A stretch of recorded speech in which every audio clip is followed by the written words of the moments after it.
Shalom, jemaat dikasihi oleh Tuhan.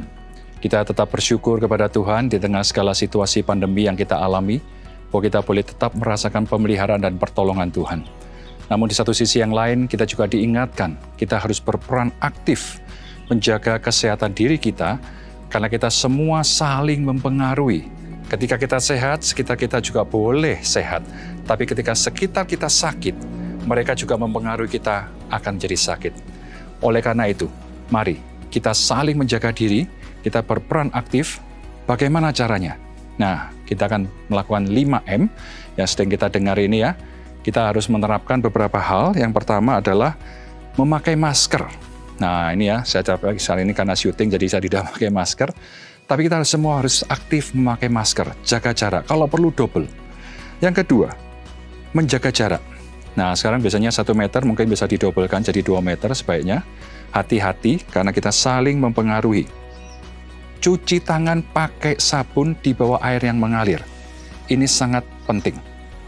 Menghindari kerumunan, kita harus mulai membatasi diri, mengurangi mobilitas kita juga. Jadi ini sama-sama semua saling terkait supaya kita tidak saling menulari dan kita boleh saling menjaga. Belum lagi ada tambahan yaitu kita penting untuk tidak menyentuh, sering-sering menyentuh muka kita. Seringkali kita tidak tahu apakah tangan kita baik atau sedang bersih atau tidak, tapi hindari menyentuh mata, menyentuh hidung, menyentuh mulut, atau, nah ini ya, jabat tangan apalagi pelukan. Itu tolong dihindari saat ini. Kita bisa memberikan salam dengan cara yang lain, nah kita bisa melakukan yang terbaik. Jaga kebersihan benda-benda sekitar kita. Permukaan, kalau bisa disinfektan dan sebagainya. Dan terakhir, cari vaksin. Di mana kita bisa divaksin, cepat cari supaya tubuh kita boleh ditolong untuk saling meningkatkan imun kita. Dan terakhir, mari kita terapkan apa yang sudah dikatakan oleh firman Tuhan dalam 1 Tesalonika 5 ayat 16-18. Bersukacitalah senantiasa, tetaplah berdoa, mengucap syukurlah dalam segala hal. Dalam semuanya ini, mari kita lakukan dengan penuh syukur dan penuh harapan bahwa Tuhanlah yang akan menolong kita. Tuhan Yesus memberkati.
Shalom jemaat yang kasih Tuhan, bagaimana kabarnya hari ini? Dunia hari ini memang masih terus berjuang melawan pandemi COVID-19, termasuk kita di Indonesia saat ini. Nah, di tengah perjuangan ini, marilah kiranya hati kita terus beriman hanya kepada Tuhan. Sebab hanya Yesus sajalah sumber kekuatan kita. Dan biarlah ketika hari ini kita datang kepada Tuhan, ini pun menjadi bentuk penyerahan diri kita kepada Tuhan. Kerinduan kita untuk bersekutu dengan Dia. Oleh karena itu, mari kita mau siapkan hati kita untuk beribadah kepada Tuhan. Saya mengundang jemaat sekalian untuk bangkit berdiri. Kita tenangkan hati dan pikiran kita dengan mengambil waktu teduh sejenak di hadapan Tuhan.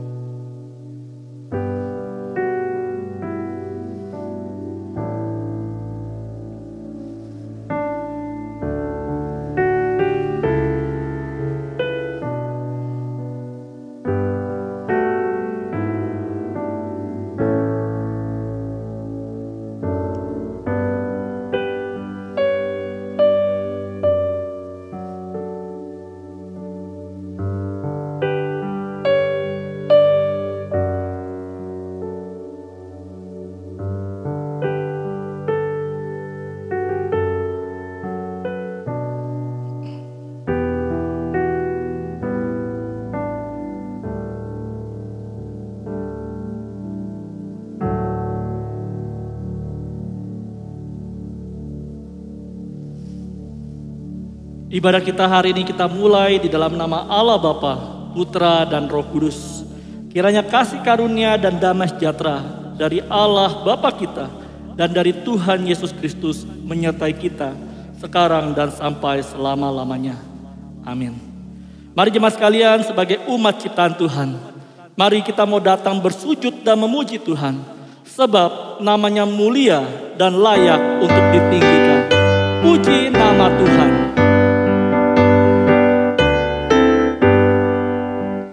Puji mulia bagi Tuhan Allah Maha Kuasa, mengutus anak tunggalnya mati untuk aku. Puji namanya, puji namanya, puji muliakan namanya. Puji namanya, puji namanya, puji muliakan namanya. Nama Tuhan Maha tinggi, mulia dan suci. Ini duduk di tahtanya, malaikat menyembah. Puji namanya, puji namanya, puji muliakan namanya. Puji namanya, puji namanya, puji muliakan namanya. Sahabat orang berdosa datang ke dunia, mati bagi manusia untuk menyelamatkan. Puji namanya, puji namanya, puji muliakan namanya.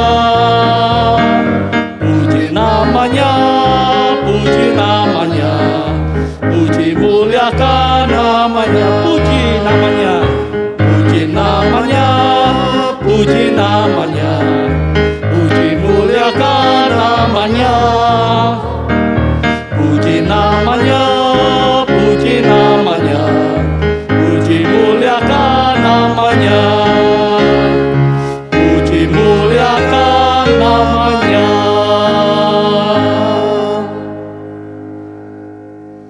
Kepada Tuhan, hai suku-suku bangsa, kepada Tuhan sajalah kemuliaan dan kekuatan. Berilah kepada Tuhan kemuliaan namanya, bawalah persembahan dan masuklah menghadap Dia. Sujudlah menyembah kepada Tuhan dengan berhiaskan kekudusan. 1 Tawarik 16 ayat 28 sampai 29. Jemaat dipersilakan duduk kembali.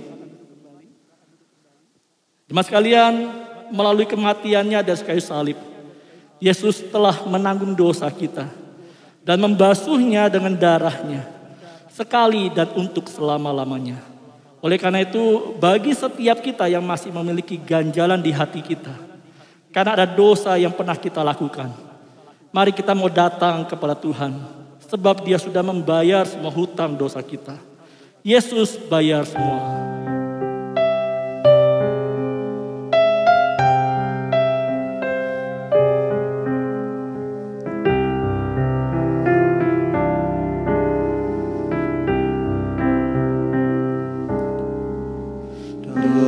Dengarlah sabdanya, kau yang tak berdaya, datanglah kepadanya, kau kan dapat sentosa.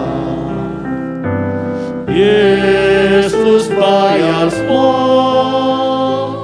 hutang dosaku.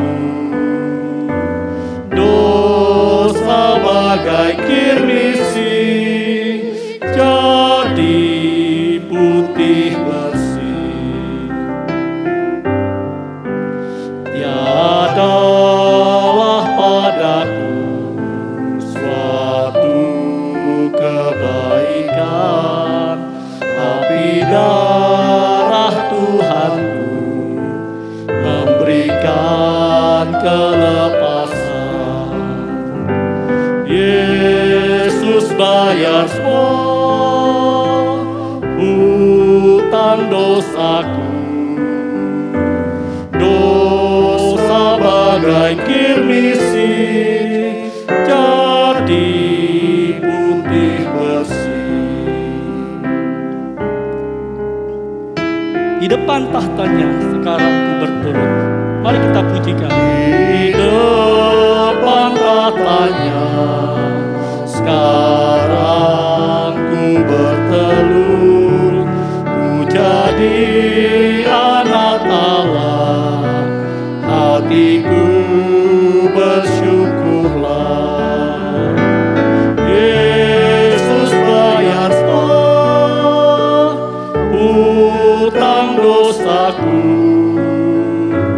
Dosa bagai kirmisi jadi putih bersih.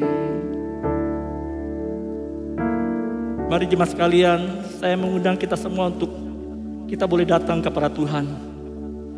Kita mengambil waktu sejenak, berdiam diri di hadapan Tuhan. Mari kita akui secara pribadi dosa kita kepada Tuhan.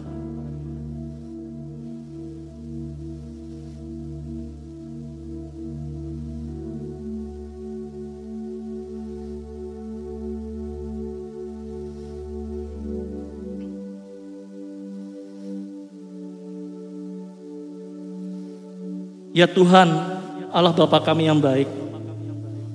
Saat ini ya Tuhan kami mau datang ke hadapan Engkau. Kami datang dengan segala keberdosaan kami Tuhan. Kami datang dengan ketidaklayakan kami. Kami menyadari betapa banyaknya dosa yang kami lakukan Tuhan. Bahkan di tengah-tengah karya keselamatan-Mu ya Tuhan. Di tengah-tengah pertobatan yang pernah kami akui di depan Tuhan. Kami masih tetap jatuh di dalam dosa. Kami menyadari ya Tuhan kami manusia yang lemah. Karena itu ya Tuhan kami hari ini kami datang kepada Engkau. Kami mau memohon pengampunan-Mu ya Bapa. Pengampunan atas dosa yang kami lakukan mungkin sepanjang hidupan kami. 1 minggu yang telah kami lewati ini ya Tuhan. Ada begitu banyak hal yang kami lakukan dan kami tahu banyak dari hal itu ya Tuhan mengecewakan Tuhan. Ampuni kami Bapa. Ampuni kami atas setiap tutur kata kami Tuhan.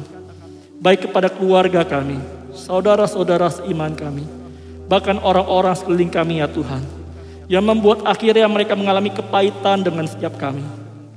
Mereka tidak lagi bahkan memuliakan Tuhan karena melihat kelakuan hidupan kami yang tidak sesuai dengan firman-Mu Tuhan. Ampuni kami Bapa.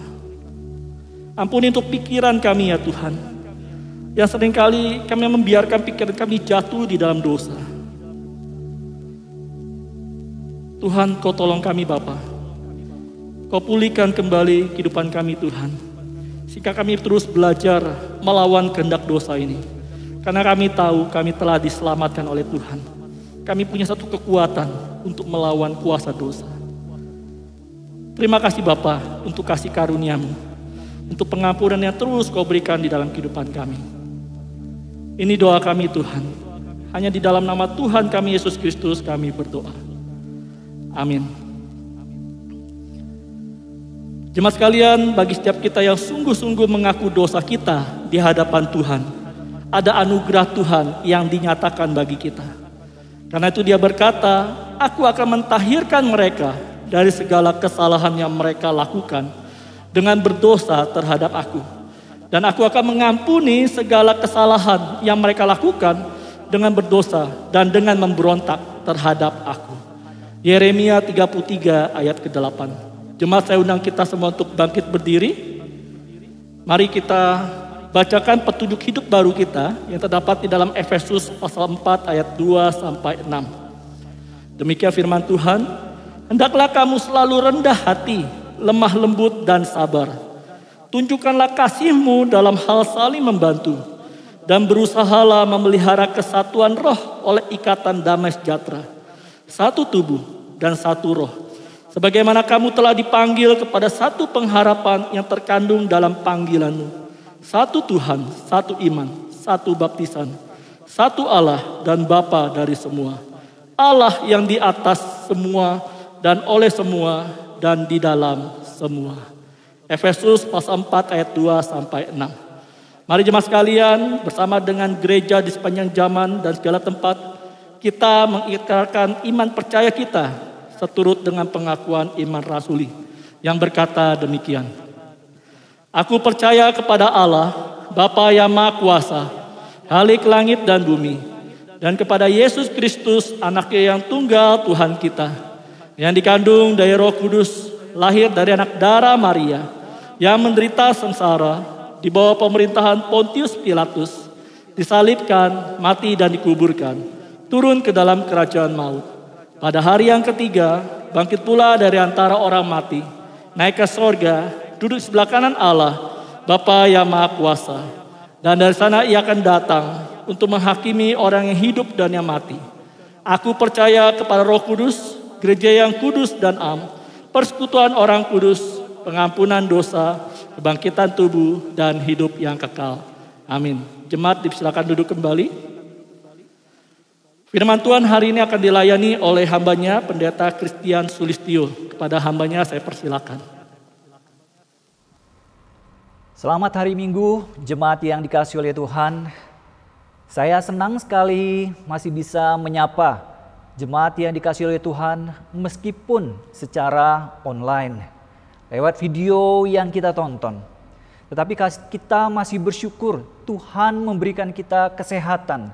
Tuhan masih memberikan kita kekuatan untuk boleh bersama-sama belajar dan merenungkan firman Tuhan.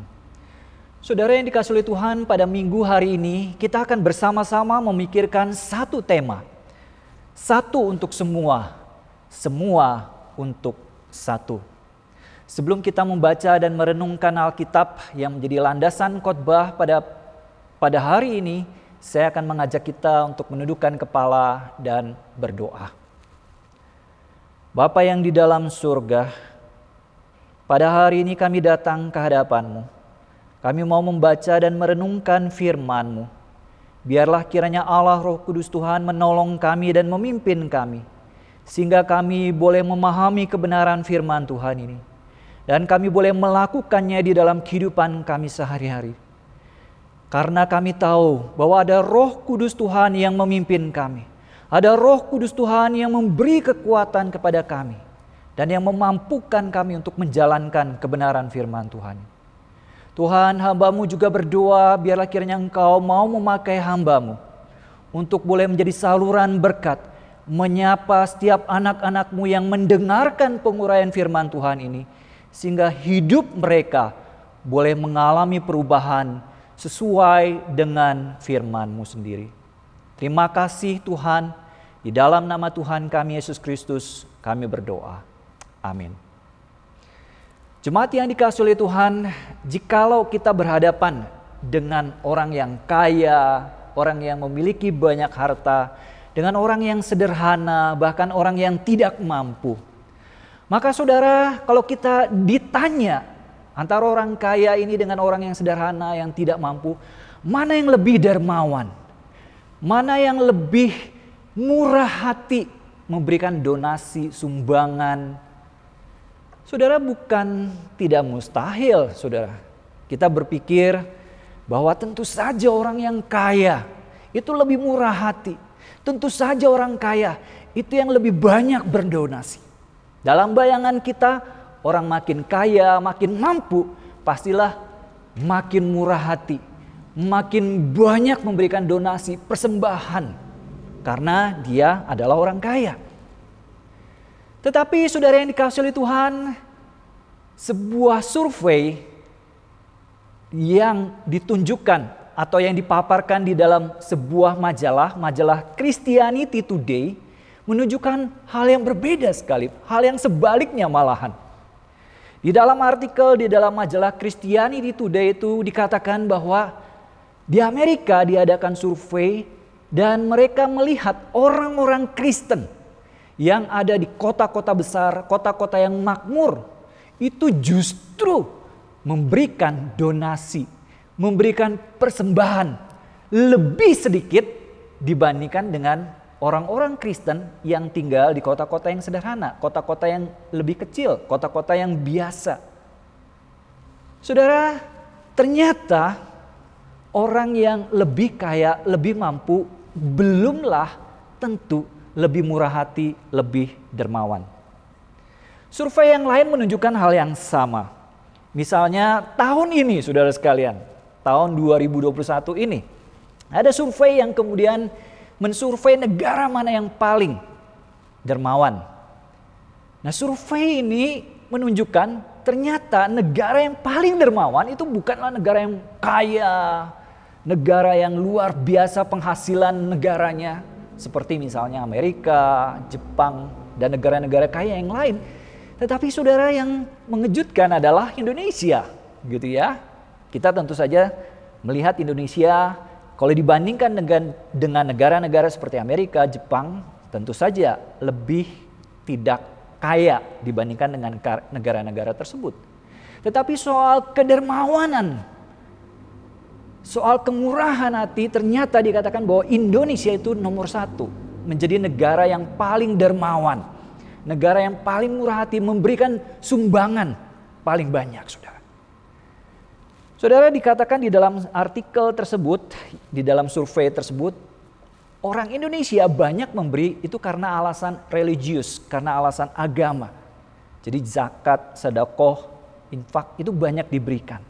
Dan bukan hanya itu, tetapi juga ada sikap gotong royong ternyata orang Indonesia. Orang Indonesia itu suka gotong royong sehingga kemudian banyak memberikan sumbangan, banyak memberikan donasi kepada orang-orang lain, saudara. Nah, kalau pertanyaan ini diajukan kepada orang-orang Kristen di Indonesia, seberapa banyak orang Kristen di Indonesia yang berdonasi, yang memberikan persembahan, yang murah hati, seberapa banyak, saudara? Nah, saudara, saya belum menemukan surveinya, saudara sekalian. Saya belum menemukan ada yang membahas hal ini. Nah, tetapi saudara, kalau kita baca di dalam Alkitab, kita akan menemukan bahwa Alkitab memerintahkan kita untuk saling bertolong-tolongan. Saya akan membacakan bagian Alkitabnya. Galatia pasal 6 ayat 2 mengatakan demikian. Galatia pasal 6 ayat 2. Bertolong-tolonganlah menanggung bebanmu. Demikianlah kamu memenuhi hukum Kristus. Sekali lagi, bertolong-tolonganlah menanggung bebanmu. Demikianlah kamu memenuhi hukum Kristus. Saudara yang dikasihi oleh Tuhan, sebagai orang-orang Kristen, saudara, Paulus menggambarkan kita ini semua orang-orang Kristen itu sebagai tubuh Kristus.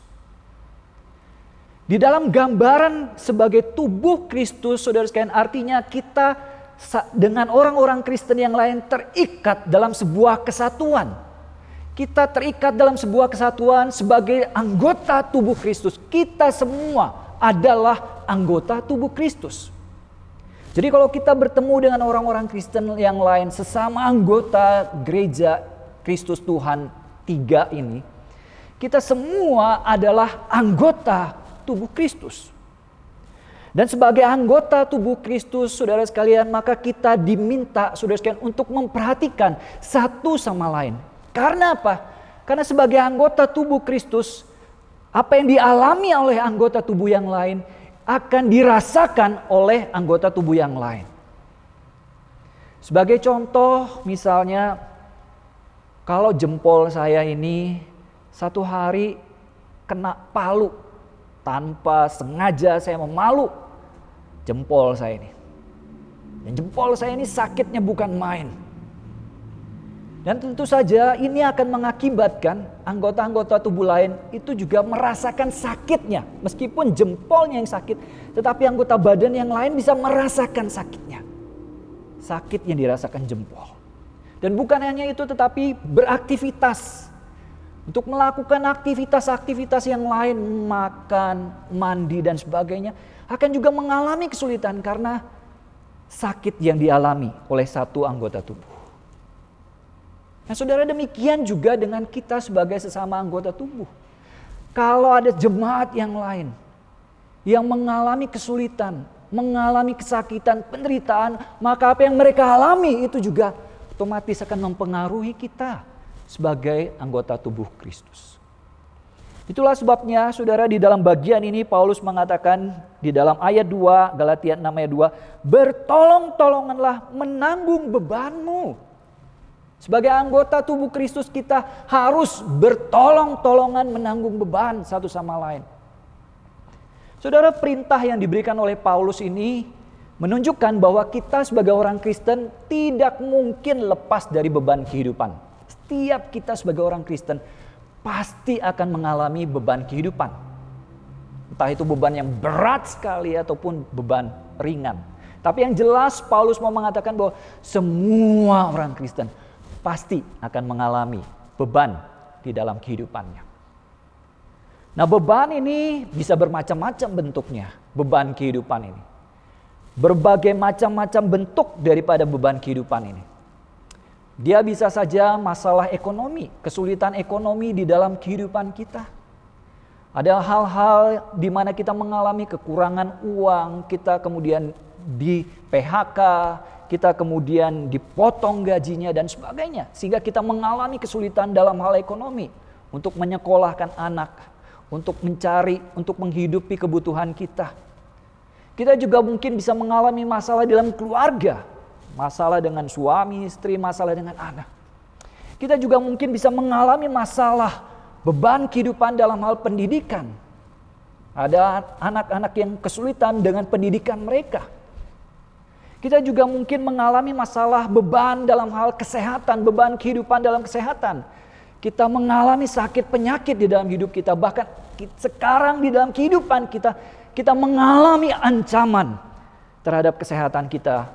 Bahkan kelangsungan hidup kita karena COVID-19 ini. Kita menanggung berbagai macam beban kehidupan itu. Dan tiap orang akan menanggung beban kehidupan ini. Apakah beban kehidupan yang berat atau beban kehidupan yang ringan? Tapi perintah ini menunjukkan bahwa kita akan menanggung beban kehidupan di dalam kehidupan kita sebagai orang-orang Kristen, sebagai anak-anak Tuhan. Kita akan menanggungnya. Nah, saudara, pada waktu kita menanggung beban di dalam kehidupan kita ini, saudara sekalian, maka Paulus memerintahkan kita untuk saling bertolong-tolongan. Saudara, bahwa kita di dalam perjalanan kita menanggung beban berat, dan beban ini digambarkan seperti batu atau seperti bawaan barang yang kita bawa dalam perjalanan kita. Dan batu atau beban itu memberati kita dalam perjalanan kita. Nah, Paulus mengatakan pada waktu kita melihat ada orang lain yang membawa beban berat, ada orang lain yang di dalam kehidupannya menanggung penderitaan yang berat, kita ini yang melihatnya menanggung beban yang lebih ringan, menolongnya bersama-sama bahu-membahu, menolong dia untuk menanggung beban itu. Bersama-sama menanggung beban itu, menolong dia untuk menjalani kehidupan yang berat ini, di mana dia menanggung beban yang berat itu di dalam kehidupannya. Kita menolong.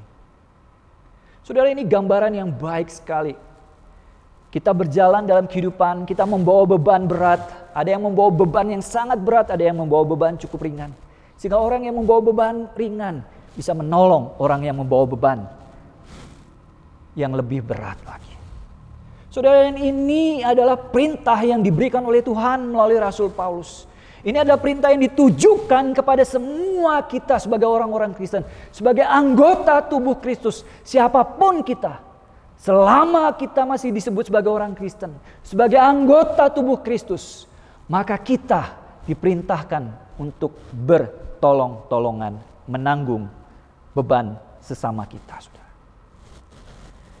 Saudara yang dikasihi oleh Tuhan, pada waktu kita bertolong-tolongan menanggung beban sesama kita, Alkitab mengatakan di dalam bagian ini, demikianlah kamu memenuhi hukum Kristus. Pada waktu kita menolong orang lain yang di dalam kesulitan mereka, di dalam penderitaan mereka, menanggung beban berat kehidupan ini, maka Paulus mengatakan, demikianlah kamu memenuhi hukum Kristus. Saudara, kenapa Paulus mengatakan ini, saudara? Karena Paulus mengatakan Tuhan Yesus itu, dia berada di sorga sana, dengan kemuliaannya, dengan kemapanannya. Dan dia melihat penderitaan manusia, manusia yang diperbudak dosa, manusia yang hidup di dalam dosa. Nah, Tuhan Yesus, dia datang ke dalam dunia. Dia menanggung, saudara sekalian, menanggung dosa-dosa kita. Dan menanggung kutukan terhadap dosa kita. Dia rela mengambil bagian. Dia rela kemudian menanggung akibat daripada dosa. Dia rela untuk menanggung dosa kita itu. Dia ambil, saudara sekalian. Sehingga kita yang mestinya menanggung, mestinya yang mengalami kesulitan itu, mengalami sengsara akibat dosa-dosa kita, penghukuman akibat dosa-dosa kita, kita tidak lagi menanggungnya. Karena Kristus sudah mengambilnya, menanggungnya di atas kayu salib. Kristus sudah menunjukkan contoh lebih dulu, memperlihatkan contoh lebih dulu. Bahwa dia adalah Allah, tapi dia mau menanggung dosa manusia. Penghukuman akibat dosa manusia. Dia mau dan dia rela menanggungnya. Jadi Kristus sudah lebih dulu memberikan contoh seperti itu. Dan bukan hanya itu, tetapi juga Kristus memberikan perintah kepada kita supaya kita saling mengasihi satu sama lain. Ini adalah perintah dari Tuhan kita Yesus Kristus. Ini adalah hukum yang terutama itu. Kita mengasihi sesama kita. Ini adalah perintah dari Tuhan kita Yesus Kristus. Sehingga saudara, pada waktu Paulus mengatakan, pada waktu kita menanggung beban orang lain, menanggung kesulitan orang lain juga, maka kita menjalankan hukum Kristus. Kita menuruti contoh teladan Tuhan Yesus. Tuhan Yesus pun melakukan hal itu. Dia mengerjakan hal itu. Bukan hanya dia mengerjakan hal itu, tetapi dia juga memerintahkan kita untuk saling mengasihi. Sehingga pada waktu kita menanggung beban sesama kita, kita memenuhi perintah Tuhan untuk saling mengasihi. Dengan kata lain, ayat ini merupakan salah satu bentuk, salah satu ekspresi daripada mengasihi sesama kita manusia, khususnya sesama kita anggota tubuh Kristus. Ini adalah ungkapan, ekspresi daripada kita saling mengasihi satu sama lain. Saudara yang dikasihi oleh Tuhan, di dalam kondisi kita sekarang ini, saudara, bentuk atau ekspresi menanggung beban orang lain itu, saudara sekalian, itu bisa dalam bentuk menolong sesama kita seiman di dalam masalah kesulitan ekonomi mereka, di dalam masalah keuangan mereka, di dalam masalah kesulitan mereka membiayai kehidupan mereka. Salah satu ekspresi daripada saling bertolong-tolongan itu adalah menolong mereka di dalam kesulitan ekonomi mereka. Saudara yang dikasihi oleh Tuhan, itu adalah tanggung jawab kita. Bagian dari perintah Tuhan terhadap kita sebagai anak-anak Tuhan. Supaya kita juga memperhatikan kesulitan orang-orang yang berada di dalam kemiskinan, di dalam kesulitan ekonomi mereka.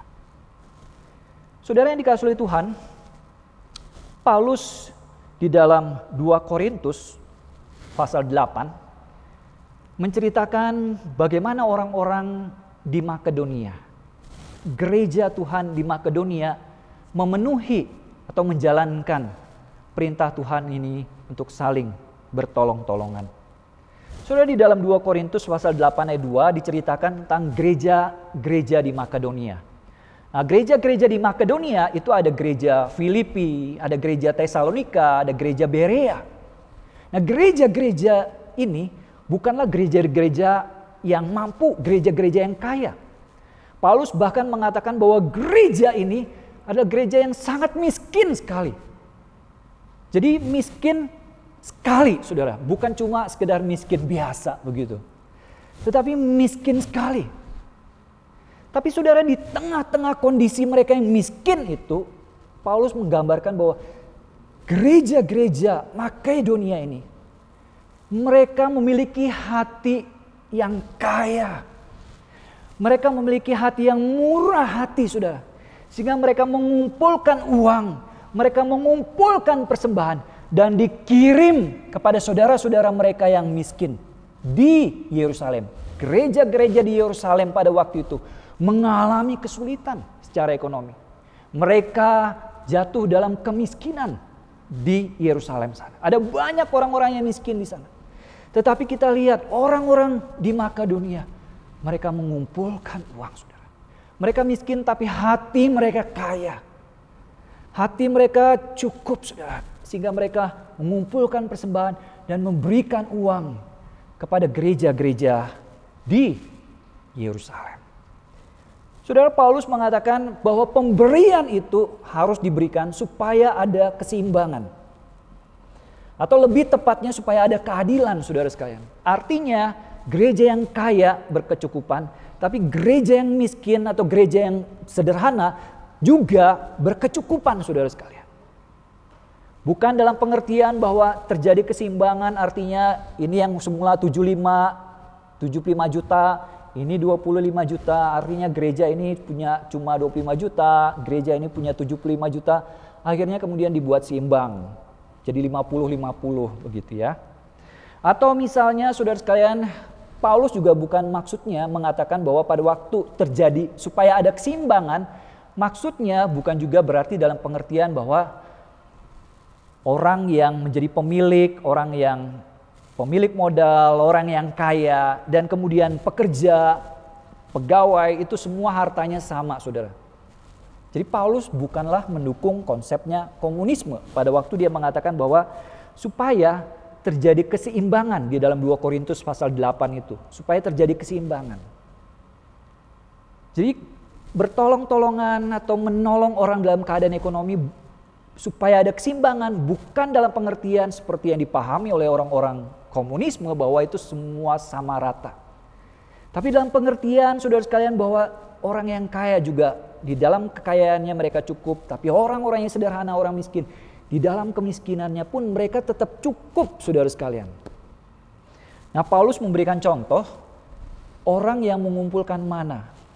Keluarga yang 6, misalnya 6 keluarga, anggota keluarga, 7 anggota keluarga mengumpulkan lebih banyak dan cukup untuk keluarga mereka.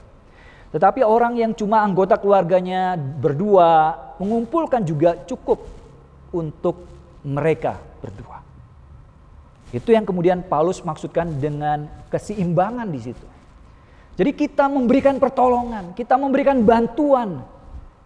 Dalam hal ini gereja di Makedonia memberikan bantuan supaya terjadi keseimbangan. Artinya kecukupan baik gereja Makedonia maupun juga gereja Yerusalem. Supaya ada prinsip keseimbangan, ada prinsip keadilan di sana, saudara sekalian.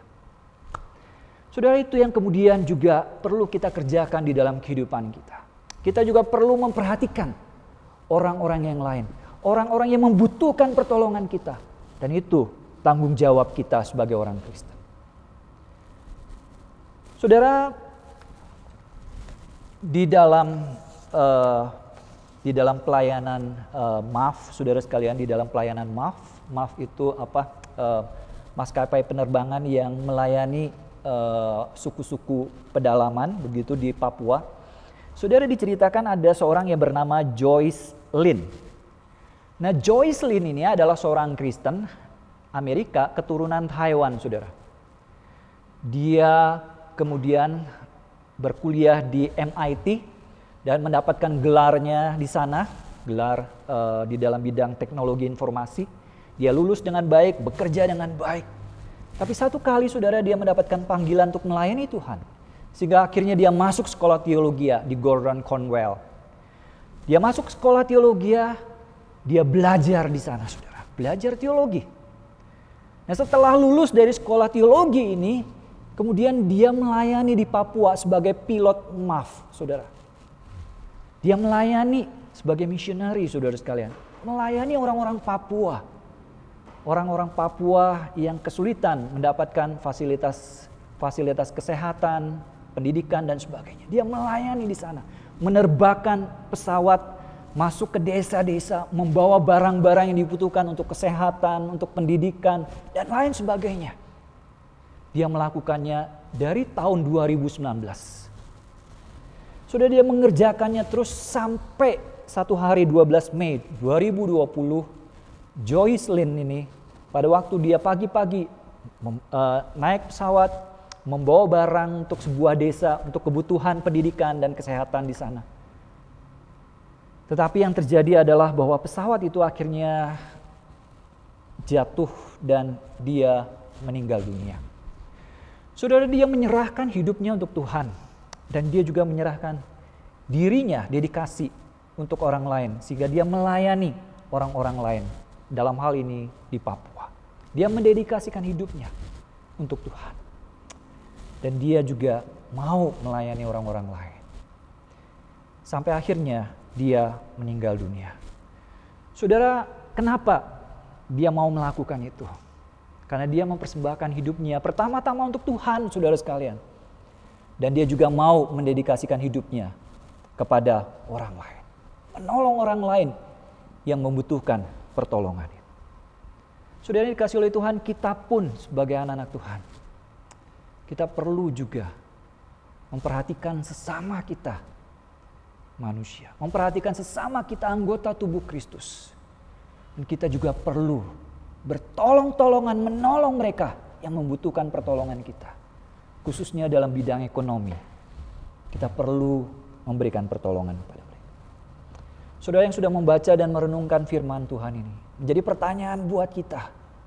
Pada waktu kita melihat saudara-saudara kita yang dalam kebutuhan, apakah kita menutup mata kita, mengeraskan hati kita? Atau kita tergerak oleh belas kasihan? Mau menolong saudara kita? Bersedia menolong mereka.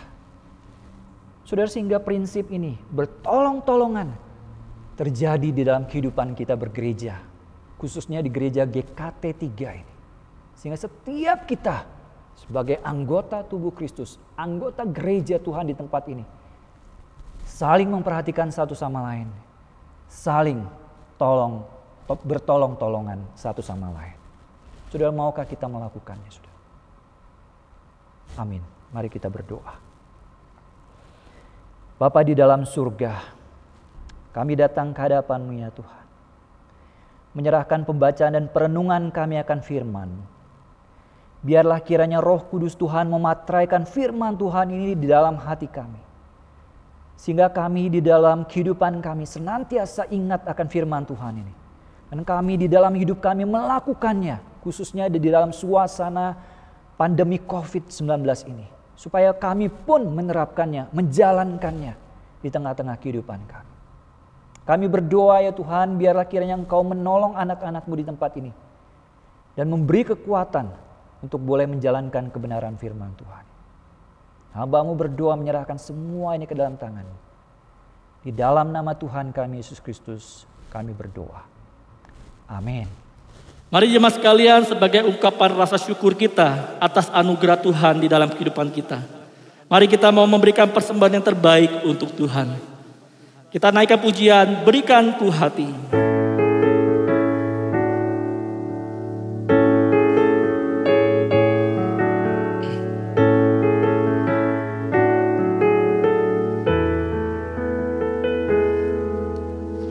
Berikan ku hati seperti hatimu yang penuh dengan belas kasihan. Berikan ku mata seperti matamu, memandang tuayan di sekelilingku. Berikan ku tanganmu untuk melakukan tugasmu. Berikan ku kakimu melangkah dalam rencanamu. Berikan ku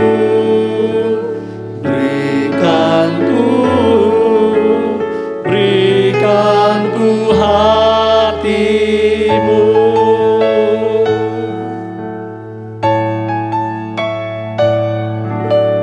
Berikan ku hati seperti hatimu yang penuh dengan belas kasihan.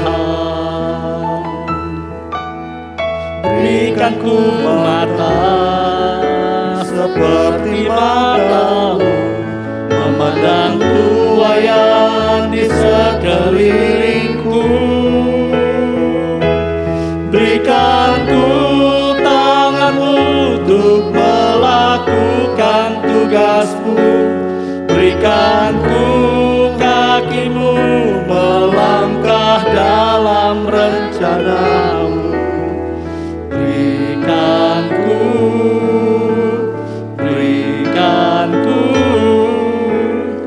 Berikan ku hatimu.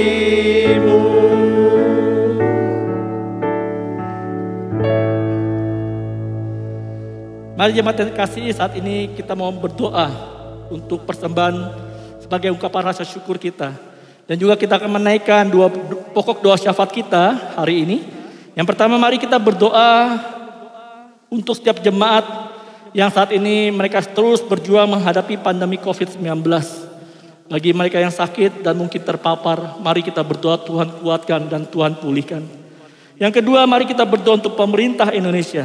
Kiranya para pemimpin kita diberikan hikmat di dalam menangani pandemi COVID-19 ini. Kiranya mereka juga bekerja dengan hati yang takut akan Tuhan.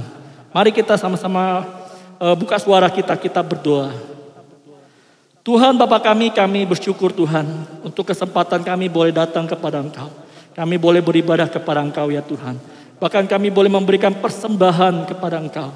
Kiranya ya Tuhan, persembahan ini boleh menjadi ungkapan rasa syukur kami Tuhan atas apa yang telah kami terima di dalam kehidupan kami. Segala kebaikan-Mu ya Tuhan, segala berkat-Mu ya Bapa, bahkan anugerah-Mu. Kau terimalah ya Tuhan, dan pakai persembahan ini ya Bapa untuk perluasan kerajaan-Mu saja ya Tuhan, dan kemuliaan nama-Mu. Terima kasih Bapa. Kami satu juga boleh berdoa ya Bapa, mengingat akan setiap jemaat kami yang hari-hari ini mereka terus berjuang menghadapi pandemi COVID-19. Bagi mereka yang sakit atau mungkin mereka terpapar Tuhan, saya berdoa ya Bapa, Kau hadir menopang mereka, menguatkan mereka. Sehingga mereka sadar, mereka tahu di tengah-tengah kelemahan tubuh mereka, ada Tuhan yang terus hadir bersama dengan mereka. Dan mereka terus beriman kepada Engkau. Mereka menyerahkan hidup mereka, bahkan kesembuhan mereka kepada Tuhan. Kau tolong ya Bapa. Kami serahkan untuk setiap mereka yang mungkin sedang berjuang di dalam usaha mereka, bisnis mereka ya Bapa, pekerjaan mereka. Ya berdoa ya Tuhan, Kau juga topang mereka ya Bapa. Di tengah-tengah kondisi mereka berusaha untuk survive, untuk terus bertahan di tengah-tengah kondisi yang tidak mudah ini Tuhan. Bagi mereka yang kehilangan pekerjaan, kami memohon Tuhan, kiranya Engkau terus berikan pekerjaan yang tepat sebagai pengganti ya Tuhan. Sehingga mereka boleh terus melanjutkan kehidupan mereka. Mereka boleh terus memelihara keluarga mereka. Terima kasih Tuhan Yesus. Kami juga berdoa ya Bapa untuk pemerintah kami. Saat ini pemerintah juga terus berjuang di dalam mengendalikan pandemi COVID-19 ini. dengan berbagai macam usaha ya Tuhan, baik dengan vaksin, dengan segala protokol yang mereka usahakan ya Tuhan, bahkan PPKM yang mereka sedang terapkan. Kayak berdoa ya Tuhan, kiranya itu semua boleh efektif. Kau berikan mereka hikmat-Mu ya Tuhan, kerjasama yang baik satu dengan yang lain, antara pusat dengan daerah. Dan juga berikan mereka satu hati yang takut akan Tuhan, sehingga mereka mengerjakan semua ya Tuhan dengan sungguh-sungguh. Terima kasih Tuhan Yesus, kami serahkan Indonesia ke dalam tangan-Mu Tuhan. Kau pulihkan kami Bapa. Ini doa kami Tuhan, dan kami serahkan ke dalam tangan-Mu saja. Hanya di dalam nama Tuhan kami Yesus Kristus kami berdoa. Amin. Saya undang jemaat sekalian untuk bangkit berdiri. Mari kita akan mengakhiri ibadah kita hari ini. Sebab segala sesuatu adalah dari Dia, dan oleh Dia, dan kepada Dia. Bagi Dialah kemuliaan sampai selama-lamanya. Doksologi, doa berkat, nanti akan disampaikan oleh Pendeta Andrew.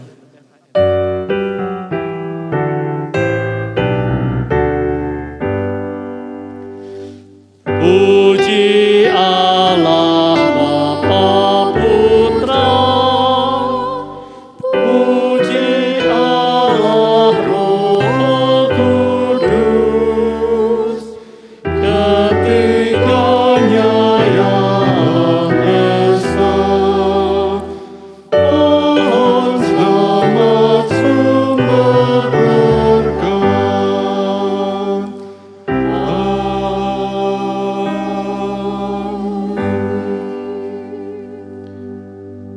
Jemaat kasih oleh Tuhan, arahkan hatimu kepadanya dan terimalah berkat Tuhan.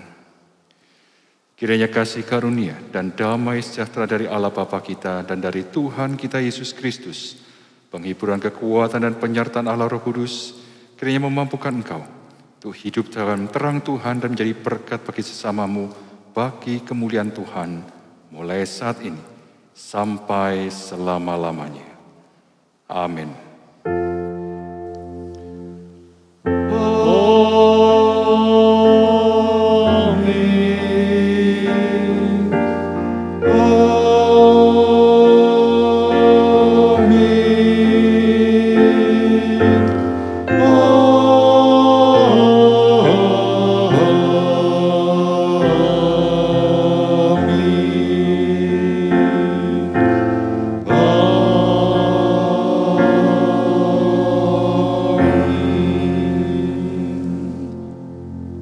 Satu ibadah selesai, Tuhan Yesus memberkati.